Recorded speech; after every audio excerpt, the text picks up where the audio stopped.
फिर दिन हुआ पुरानी रात का, करे सौ शुक्र हम खुदा की जात का, खुदा की जात का, नया फिर दिन हुआ। आज की आयत।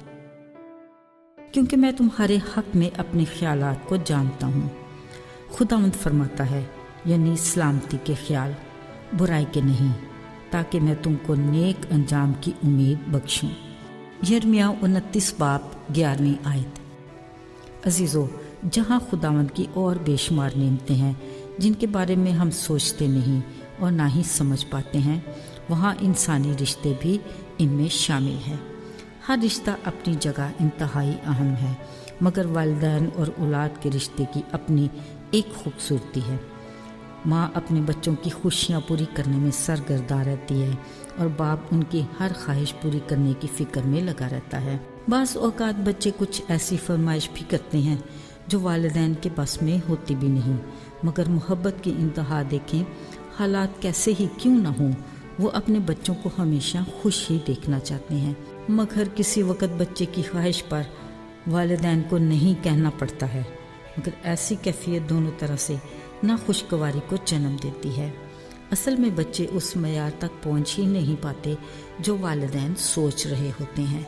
वालिदैन ये बखूबी जानते हैं कि नाजायज़ ख्वाहिश की तकमील में ना तो बच्चे के लिए बेहतरी भलाई है और ना ही वालिदैन की खुशी, क्योंकि वो बच्चे के लिए ख़तरे को महसूस कर लेते हैं जो उन्हें किसी भी तरह गवारा नहीं।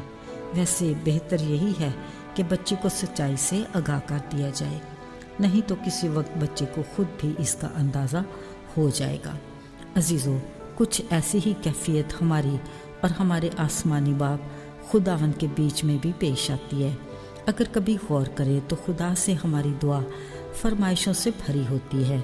हम ये चाहते हैं कि जो कुछ हमने खुदा से मांगा है वो हमें हर सूरत और अभी ही मिल जाना चाहिए। अगरचे जल्द या बदीर हमारी ख्वाहिशात पूरी होती ही रहती हैं, जो हम सोचते हैं कि ये हमारा हक है, पर फ़र्ज़ के तौर पर हम शुक्रिया अदा करना भी भूल जाते हैं। मगर खुदा से हमारे शिकवे शिकायत उस वक्त शुरू हो जाते हैं जब हमारी कई बार मांगी हुई दुआ का जवाब नहीं मिलता। बाज़ औक़ात हमारा रद्द अमल शदीद होता है जो किसी भी सूरत मुनासिब नहीं। याद रहे कि खुदा किसी से हुक्म लेने वाला नहीं, ना उसे किसी के मशवरे की ज़रूरत है।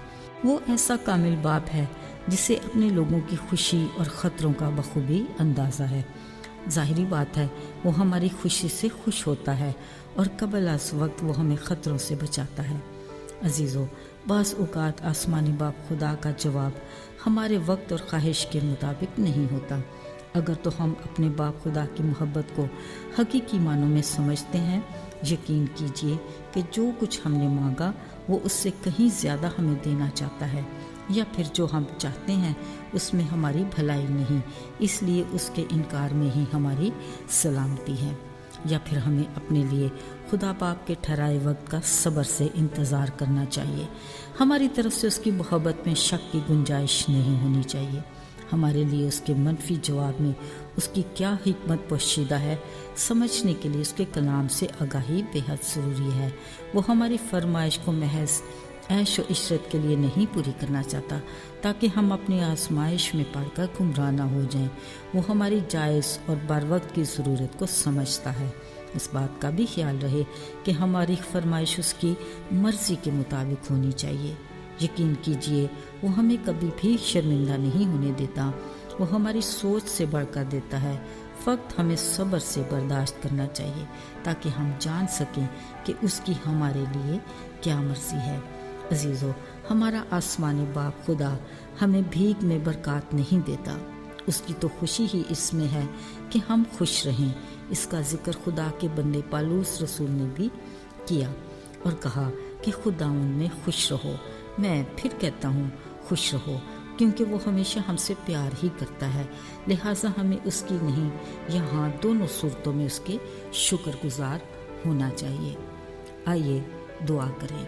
ऐ हमारे आसमानी बाप, हम तेरे शुक्रगुजार हैं कि तेरे दरवाजे हर वक्त हमारे लिए खुले रहते हैं। جب کبھی ہم پریشان ہوتے ہیں تب بھی ہمیں تیری ضرورت تو ہے ہی، مگر ہمیں اپنی خوشیوں میں بھی تیرا ساتھ چاہیے۔ ہم جانتے ہیں کہ تو زندہ خدا ہے اور ہر جگہ موجود ہے۔ یہ ہمارے لیے بڑی تسلی ہے۔